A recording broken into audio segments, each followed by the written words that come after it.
Your local blue coal dealer presents The Shadow. These half-hour dramatizations are designed to forcibly demonstrate to old and young alike that crime does not pay. Before we start the first act of today's Shadow story, attention homeowners. If you want better heat with less furnace attention, here's what you do. Get in touch with your nearest blue coal dealer. Order a supply of blue coal, the fine quality hard coal that's been mined and prepared by the most modern methods and laboratory tested for quality. You'll find that blue coal offers you by far the most for your money in heating comfort and satisfaction. Don't fail to try it. Order your supply of blue coal tomorrow. The Shadow, mysterious character who aids those in distress, is in reality Lamont Cranston, wealthy young man about town. Cranston's friend and companion, the lovely Margot Lane, is the only person who knows to whom the unseen voice belongs. Today's story, Friend of Darkness. It is not enough that you, ladies and gentlemen, give the blind your sympathy. They hardly need that, and most would rather not have it. They would rather win an appreciation of their attainments and talents. When one faculty is denied us, nature compensates by developing others. To illustrate that point, I've invited here to my home a young man who has been blind from birth. I take pleasure now in presenting to you Mr. Peter Blair. And, oh yes, I want you to meet Peter's best friend, his guide and companion. Ladies and gentlemen, meet Rex. Peter is going to demonstrate how generously nature has compensated him for the loss of his sight. You'll need a couple of volunteers to help with this. Lamont Cranston, will you be a courageous soul and come up here in front of all these nice people? All right, Margot. I hope I'm not going to be sawed in half or anything like that. No, Lamont, it's usually a woman that's sawed in half. Right. Now, we need one more volunteer. Commissioner Weston, I know you're not afraid of a crowd. Would you be so kind? Gladly, Miss Lane, gladly. That's fine. Now that we have our volunteers, I turn the platform over to you, Peter. Thank you, Miss Lane. Ladies and gentlemen, I first want to express my deep appreciation to Miss Lane and all you ladies and gentlemen who are launching this campaign for the economic and industrial advancement of the blind. As Miss Lane has told you, nature generously compensates for the loss of the sight faculty. In my case, I've been endowed with a rare sense of touch, and I'll show you now to what extent that faculty has been developed. I hold in my hand a piece of steel 3 inches thick. Commissioner Weston, would you hold this piece of steel against your chest? Yes, of course. Thank you. And now, Mr. Cranston, will you take the commissioner's hand and hold your middle finger on his pulse? Certainly. Come, Weston, come. There we are. I suppose that's the first time you two men have been asked to hold hands. Now, ladies and gentlemen, I'm going to place my fingers on the piece of steel that's against Commissioner Weston's chest. I'll count the beat of the commissioner's heart through this steel. And Mr. Cranston will verify my count by the pulse beat. And we'll start on a signal from Miss Lane. All right, now, Miss Lane, whenever you say. All right, when I say go. Go. 1, 2, 3, 4, 5, 6, 7, 8, 9, 10. Stop. The commissioner's heart beat 10 times. We stopped on the 11th beat, Mr. Cranston? Correct. 10 beats called exactly on the beat.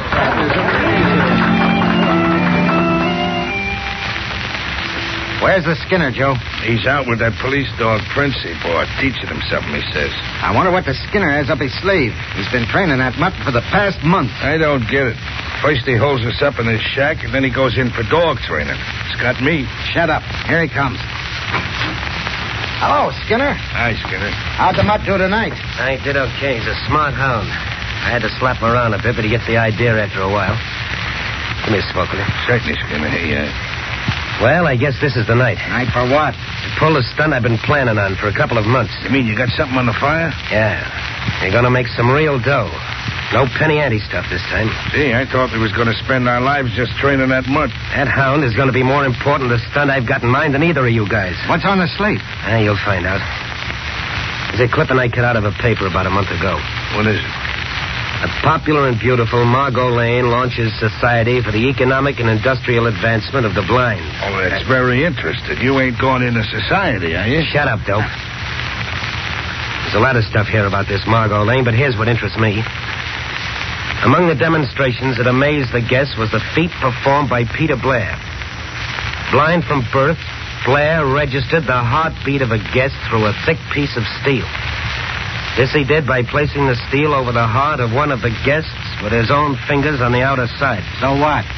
So we can use that guy. Anybody that can feel a heartbeat through a piece of steel could feel a tumblers fall in a safe. That's swell, but how you going to get the guy? Kidnap him? Next. That carries a death sentence in this state. Yeah. If you take a guy by physical force, it does. But it wouldn't be kidnapping if the guy walked in here without us laying a hand on him, would it? You think the guy's nuts enough to do that? I'm going to make him do it. How? Prince here will do it for us. This guy Blair is led around by a big police dog, just like Prince here. Rex is his name. Takes his dog to the park for exercise every night. We're going to watch for him tonight. When he lets his dog off the leash, we grab him and leave Prince in his place. To lead Blair here? Right. This shack is between the park and Blair's home. Hey, that sounds all right, but wait a minute. What'll Prince do when we beat it? Prince won't move from where I put him till he hears the name Rex.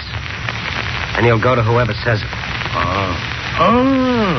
That's what you've been teaching him to answer both names, eh? That and about everything Blair's dog does. Boy, that's thinking him up, believe me. Well, when do we go? Right now.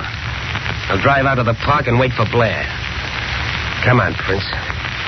You're one of the gang now.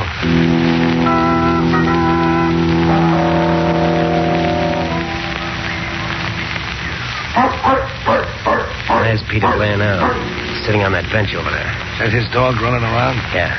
Joe let Prince out of the car. Right. This is where we make the switch. Okay. Come on, Prince. Come on. Now, as soon as we get Rex over here to the car, we'll trade dogs. Prince, speak. Speak. Hey, look. The other mutt stopped dead in his tracks. And now he's answering back. Here he comes. All right, Prince. All right, boy, do your stuff. Ready to grab Blair's dog, you guys? I'm all set. He won't get away. Hello, Rex. Nice, Rexy. Come here, boy. Oh, that's a good fellow. All right, fellas, grab and muzzle him. Got him, Skinner. In the car with a big snappy. Shut up. You'll find your boss in a little while. Okay, Skinner, we're all set. Dog's in the car. Right. Now lie down on the grass, Prince. That's it. Now stay put till Blair calls for Rex. No, boy. Down. That Prince ain't moving a muscle. Boy, you sure got him trained. Red, time to go home. Come on, Red. Look at Prince. You heard him call. Red, over it. Say, look at Prince jump all over Blair. Like he knew him all his life. He'll never know it ain't Rex. Will you look at that? Prince is leading the guy right out of the park. Right out of the park and right into our hands.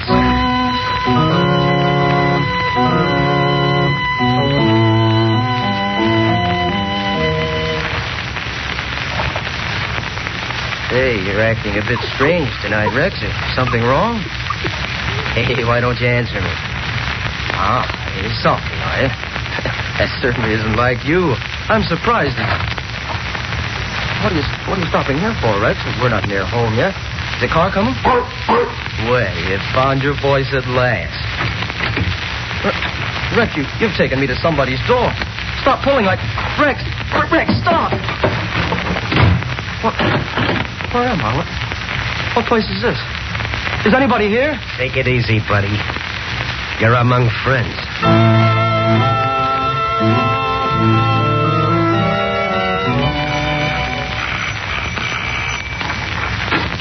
Margot, you're all excited. Something wrong? Oh, yes, Lamont. A terrible thing has happened. Sit down and tell me about it. No, Lamont, I can't sit down, and neither can you. We've got to get to work this minute. What is it, Margot? Do you remember that nice blind boy? Peter Blair? Yes, that's right. He's gone. Gone? I was just talking to his mother on the phone. No, wait, Margot. Wait, calm yourself. Now tell me, where has he gone? Well, I don't know. Nobody knows. He's disappeared. His dog with him. And when did this happen? Well, he left the house last night for his usual nightly walk with Rex. He hasn't been heard from since. His poor old mother's nearly mad with anxiety. Come on, Margot. We've got to start from where Peter Blair started and see if it won't lead us somewhere.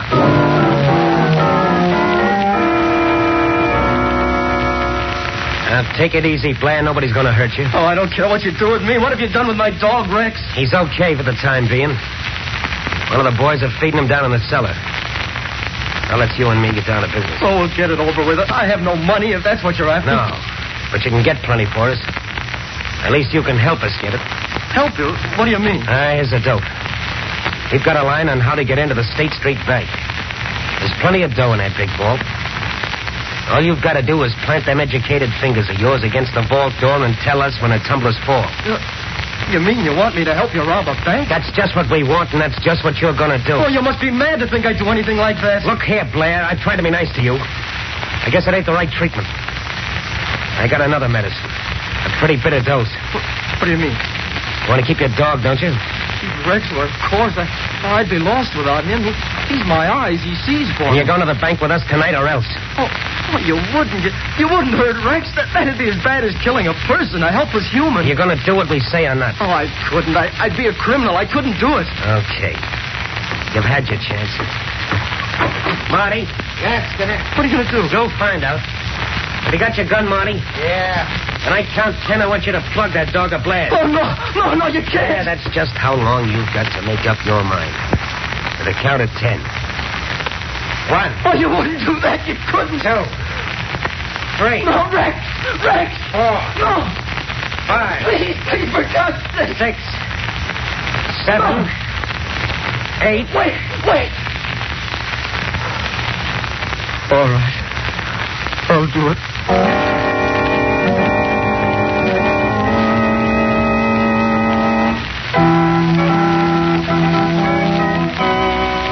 We'll continue with the second half of the Shadow's adventure in just a moment. You know, householders, it's pretty hard to beat the satisfaction of having a perfectly heated home. And it's great to know that the fuel you're using is 100% safe, always dependable, and that it keeps furnace attention down to an absolute minimum. Now, that's exactly the kind of all-around heating comfort and satisfaction Blue Coal provides for thousands of American families every year. And if you haven't yet tried this superior quality fuel, don't put off a real treat. I can tell you that Blue Coal is America's finest hard coal, finest because it's mined from Pennsylvania's richest deposit. And then it's sized, screened, and prepared by the nation's largest hard coal producer, the Glen Alden Company. I can tell you, too, that each carload of Blue Coal undergoes a thorough laboratory test to ensure its quality before it leaves the yard. But if you'll just try Blue Coal and ask for it by name when you order your next fuel supply, then your heating problems will be over. For you'll find that Blue Coal requires less furnace attention, and your family will appreciate Blue Coal's steadier, more dependable heat. Just see if I'm not right. Call your nearest Blue Coal dealer tomorrow. His name is listed in the Where to Buy It section of your classified phone directory under the words Blue Coal.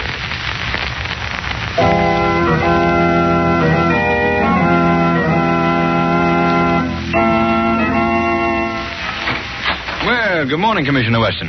Cranston, you must have ridden down here with a milkman.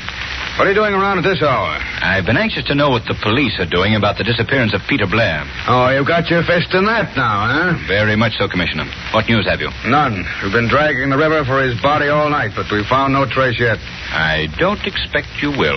Why not? That's the most likely place to find him. How do you think he was drowned? Well, he was blind, wasn't he? He probably walked off the end of the pier. I'm afraid, Commissioner, you underestimate his dog. That animal would never lead Peter Blair near enough to fall into water. Well, and he might have jumped off, committed suicide. What of the dog? Do you believe he also committed suicide? Certainly not. But if he saw his master go off the pier, he might follow him. That's likely what happened. The dog was drowned going after his master. I admit that such devotion is characteristic of dogs like Rex. But I'm afraid your water theory doesn't hold water. Cranston, it's too early in the morning to get into an argument with you. I don't want to start my day off wrong. Now, will you... Your phone's ringing, Commissioner. I know it's ringing. There goes your day. Commissioner Weston speaking. What's that? The State Street Bank. Why, that's it. When did this happen? Yes, I'll be right down. Well, what do you know about that? What's up, Commissioner? The State Street Bank was robbed last night. The big vault was cleaned out. Why, I can't believe it. It's impossible. It happened. It couldn't. It did. Oh, shut up.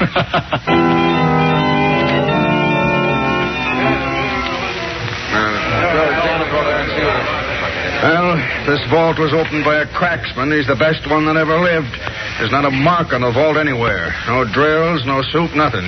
Just open, that's all. That seems to have been enough for the gang's purpose, Commissioner Weston. Cranston, if you're going to let loose a theory, I'll lock you in that vault until I've completed this investigation. I wouldn't lock anyone in that one if I were you, Commissioner. It's too easy to open. Then keep out from under my feet. Have you formed an opinion yet as to how this thing was accomplished? Yes, I have. There's only one way it could be done. Only a person who knew the combination could have opened that vault. Then you think it's an inside job? Obviously. It would be impossible otherwise. I'll grant you it has all the earmarks of an inside job.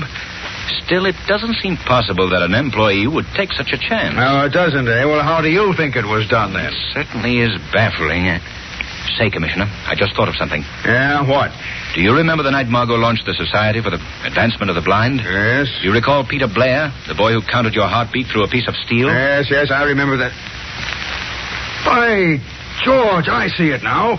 He could feel the tumblers in the safe just as he did the beat of my heart. There may be others with a talent such as that. Cranston, you hit something at last. Oh, thanks. Why didn't I think of him before? Why, he's the only man in the world who could have done this job. Say, just a minute, Commissioner. You don't by any chance think Peter Blair robbed this bank? Why, the whole thing ties in perfectly. He disappears mysteriously. The bank is robbed. Say, Blair's our man, all right. No, Commissioner. He'd never do Cranston, anything. He's the only one who could do it. I've been hunting him dead. Now I'm after Peter Blair, dead or alive. What are you hollering about, Blair? We're only asking you to do one more job for us. And we'll beat it out of town and you can go home with your dog. Oh, but I can't do it again. I just can't. You'll do it all right. This job is a cinch. We got almost an open door to the National Bank. All right, men, here's the setup. Now, the watchman has coffee delivered from a lunch wagon every night at about 12 o'clock. He takes it from a kid at the side door. All we have to do is follow the kid into the alley, stick a gun in his ribs, make him ring the bell just as he always does. When the watchman opens the door to get his coffee, we go in. Nothing to it. Oh, you'll be caught sooner or later, Skinner. All right, Blair, it'll be later. Come on, fellas, let's go. Right. Oh, Joe. Yeah? I want you to stay here and get things together for the getaway. We're leaving town right after this job. What do you want me to do? Clean out everything. Don't leave a thing behind, get me? No evidence. Right. Don't leave a thing. Yeah. How about Blair? We'll handle him on the way back. Right. All right, you guys, into the car. Marty, take care of Blair. Come on, get going, you. What's the matter, Mutt? You crying for your boss? Well, you won't miss him long. Skinner said clean up everything. That means you too. And you too, Prince. Your number's up. I guess I might as well get it over with. Shut up. Hey, Rex, get back there. Get back. Holy mackerel, right through the window. Hey, Prince, get down there. Get down. Crazy mutts.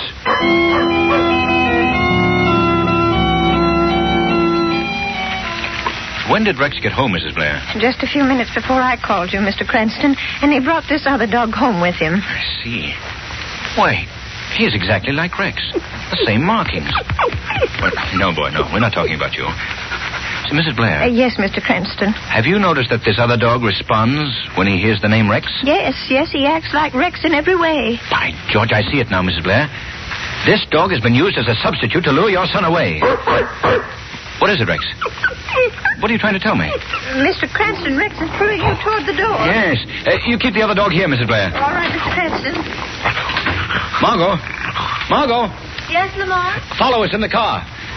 All right, Rex, old boy. I think I understand. Come on.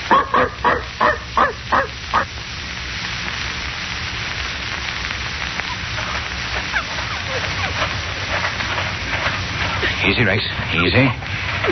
I wonder why you've led us into this lonely neighborhood. Oh, up this hill is it, boy, huh? Margot, stop the car.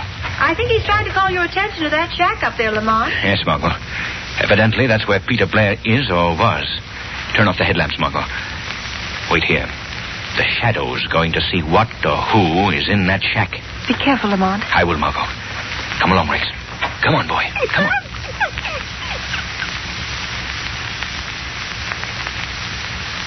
Somebody's in here, all right. Let's see. The door's locked. Speak, Rex. That's a boy. Yeah, somebody's coming. Well, so you come back, huh, Mutt? Get in here. Come on. You won't get away this time. The Skinner said clean up everything.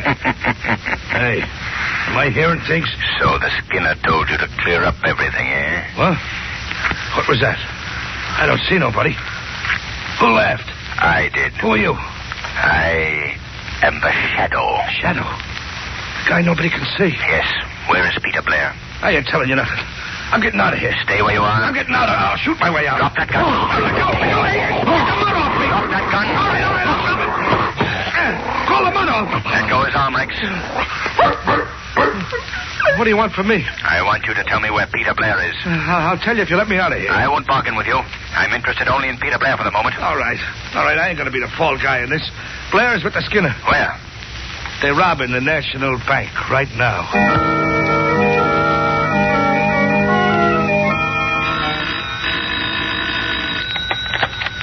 Hello, Commissioner Weston speaking. Commissioner, this is the Shadow. I've got to talk fast, so listen carefully. The National Bank is being robbed right at this moment. Robbed? By whom? Skinner Cross and his gang. They've got Peter Blair with them. Oh, so my dope was right. He's the guy who's been doing the dirty work. Don't be a fool. Blair is innocent. The gang is forcing him to do this. Yeah, so is Skinner Krause innocent. The boys are just doing this as a lark. Commissioner, you've got to believe me. That boy is not a criminal. Maybe not, but I'm not taking any chances. What do you mean? That Skinner gang is a bad outfit. I'm taking a squad of men over to that bank with orders to shoot to kill. Commissioner, you can't do that. You may kill an innocent boy. The order is shoot to kill.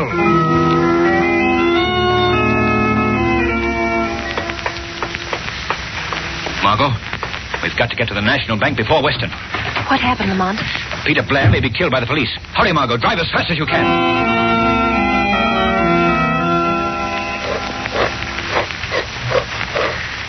Okay, hold it. All right, Blair, what did you get on that turn? 55. Okay, spin the dial again, kid. Left this time. All right, stop. It's the last turn. We open now. What's the number, Blair? I'm not going to tell you. What? No, I'm not going to be party to robbery anymore. You tell me that number, I'll blow your head off. Go ahead. You'll do it anyway, so I can't give information to the police I'll later. give you one more chance. You going to tell us the number? No, I'm not. Why, you... What's that? Side doorbell. Who could it be? That'd be a friend of the watchman. What are we going to do, Skinner? Gotta answer it, otherwise I wonder what happened to the watchman. Come on, all of you. All right, come on. As soon as I open this up, you grab whoever it is, drag him inside. Right. All right, here we are. You guys get back there. Palm your rods. Okay. I'll open it up. What is this? Nobody out here. What? That's funny. What do you make of it, Skinner? I don't like it. Better finish this job quick and scrap. You better not wait to finish the job, Skinner. Who was that? The Shadow. Shadow? Yes. I've got no time to waste, Skinner. Circumstances force me to be here alive for the moment. I've got to warn you that the police are on their way here with orders to shoot to kill. I ain't falling for that, Shadow. Maybe the guy's telling the truth, Skinner. I'd hardly warn you if it weren't necessary to save the life of an innocent man. Listen, Skinner, the cops. You hear him? Yeah, it's a straight guts. Straight, fellas. Don't leave me here. The police will shoot me. Don't be afraid, Peter. Just do as I say. Follow the sound of my voice and I'll lead you out. Skinner and his gang have run into the police. Come along, Peter. We've got to hurry. This way, Peter. Hold your guns, man. There he is. The real brains of the gang. We've caught up with you, Blair. Just a minute, Commissioner. The Shadow. Yes, Commissioner. You certainly got here fast. Just barely fast enough to keep you from making a complete fool of yourself. Where's my dog? Where's Rex? What's happened to him? He's in a car not far from here. If you call out loud enough, he'll hear you. What? Rex? Rex! Rex! Oh, it's he. It's Rex. He's hurt me. Now, see here, Shadow. I'm not going to let this fellow off so easy. He's got a lot of explaining to do. Very well, Commissioner. It'll all be explained so even you will understand. Rex, old fellow. Oh, I thought sure you were done for. I'm so glad you're all right. Why, George, I've never seen a dog act so happy. Cute son of a gun. Come on, Blair. I think we can talk this thing over.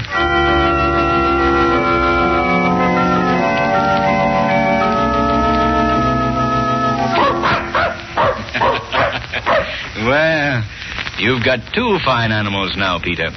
You going to keep them both? No, Mr. Cranston. I'm going to give Prince to a sightless friend. You'll be a great companion for him. No doubt about it. Look at Rex and Prince gobble that ice cream. I don't know how to thank you, Mr. Cranston, and you too, Miss Lane, for everything you've done for us. Oh, don't mention it, Peter. I wish it were possible to thank our invisible friend, the Shadow, too. I'm sure he feels your gratitude, Peter. I'll wager that none of his exploits brought him more satisfaction than the apprehension of the Skinner and his gang. Men do terrible things, but the man is particularly depraved who would rob the sightless of a great and devoted friend, his dog.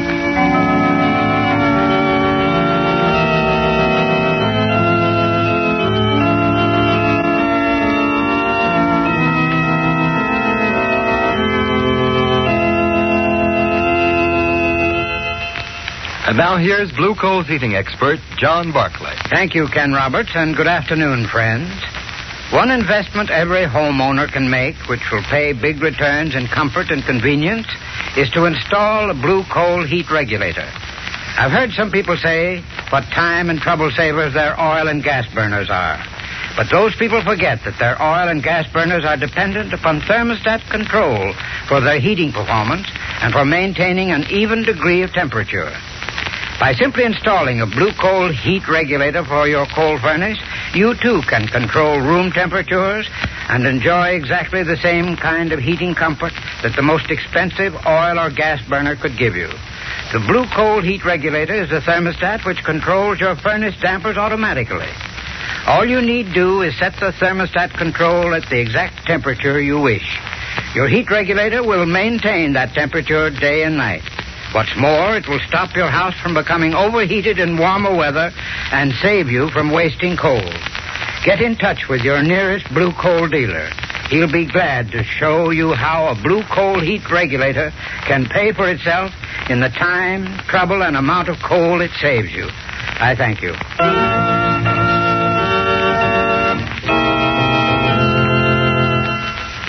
Today's program is based on a story copyrighted by the Shadow magazine. All the characters and all the places named are fictitious. Any similarity to persons living or dead is purely coincidental. The Shadow magazine is now on sale at your local newsstand.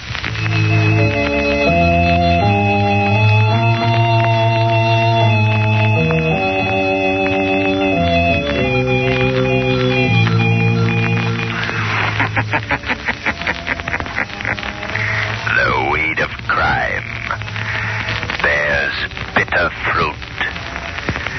Crime does not pay. The Shadow knows.